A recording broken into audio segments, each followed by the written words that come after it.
A nossa repórter Darcie esteve à conversa com o Ministro da Imigração, Ahmed Hussen, sobre a imigração da comunidade de língua portuguesa. Ora veja. Para começar, eu perguntei a ele sobre um caso muito comum vivido pela comunidade de língua portuguesa. Por que às vezes algumas pessoas levam tanto tempo à espera de uma decisão do governo e às vezes casos semelhantes recebem resultados completamente opostos? It's very simple. Humanitarian and compassionate ground cases are assessed. Each case is assessed on its own merits, and it's assessed by independent immigration officers. So, of course, some will be determined to be genuine cases, and others will be determined not to meet the criteria, and so they will not be approved. And that's normal for every immigration stream. Decisions are made based on the merits of each application. Having said that, we of course have that important category in our immigration system to take into consideration those humanitarian and compassionate grounds that people present, and so that we can also meet them and recognize those circumstances. When you came to Canada, you created the Region Park Community Council. Yes. How important is for the immigrant to be involved, to be engaged with the community you did? I think it's very important, and it's something that I encourage newcomers to do. And it's something, by the way, a lot of newcomers are already doing.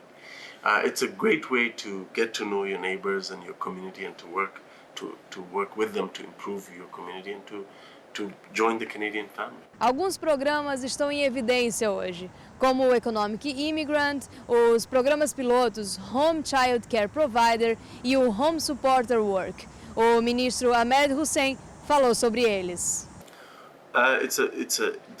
These programs came because we recognized as a government that caregivers were not being reunited with their own family members faster, even though they were providing an invaluable service. And the fact is, caregivers provide a very important service to Canadian families. So in recognition of that, we got rid of the backlog in the old living caregiver program. We're introducing 2 new pilots to make sure that caregivers can bring their spouses and children when they come to Canada. All the assessments will be done before they get here, and we are delivering a promise we made to caregivers that they will always have access to permanent residency upon working as a caregiver. We've always had skilled economic immigration to Canada. What we have done is improve the system and introduce a new skilled immigration program called the Global Skills Strategy to facilitate the entry into Canada of the most talented people in the world. And that program is delivering a lot of benefits to the Canadian economy. We've also made some changes to the express entry system to make it better. O ministro falou também sobre os benefícios trazidos pelos imigrantes para o Canadá e a opinião dos canadianos que desaprovam o aumento no número de newcomers, alegando que eles dificultam a oferta de emprego para os nativos. Well, Canada has always been a leader in harnessing the power of immigration to fill unfilled jobs, but to also create jobs for Canadians. Immigrants, as I said, add so much value to our economy, to our society, and we welcome them. We invest in them so that they succeed faster and they can contribute to Canadian society faster.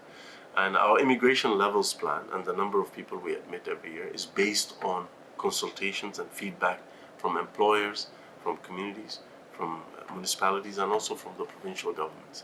That is why our plan looks at a responsible growth in the numbers over the next few years.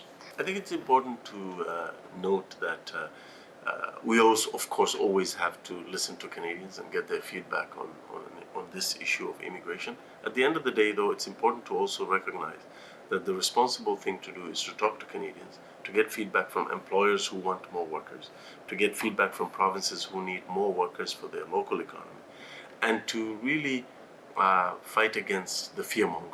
And the best way to fight against the fear-mongering being spread about immigration by some politicians is to fight fear with facts. And that's the best weapon against fear, is facts. The fact is, immigration helps us to meet our unfilled jobs and the shortage of workers right across the country. But immigration also helps us to bring highly skilled people to Canada who can create jobs for Canadians. So it's very good for our economy, and it's important to highlight those success stories. Mr. Hussen terminou a nossa conversa falando sobre os principais objetivos da atual política de imigração. Well, our goal is to make sure that our immigration system works for Canadians.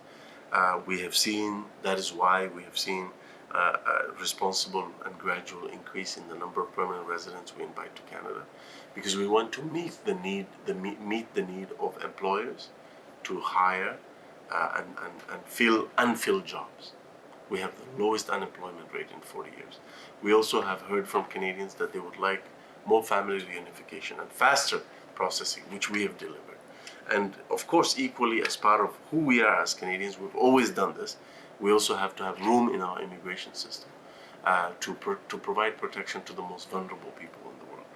And so our immigration system balances all of that. However, the vast majority of the people coming in through our immigration system are highly skilled economic immigration, people who are coming through that category. And those are people who are helping us to grow our economy and to create jobs for Canadians. Correio da Manhã Canadá televisão, 24 horas por dia no canal 893 da Bell 5, agora também na City TV. Todos os domingos, entre as 11h30 e o meio-dia, acompanha CMC TV, com reportagens da comunidade, entrevistas, entretenimento e muito mais. CMC TV agora também na City TV. Mais televisão, melhor televisão.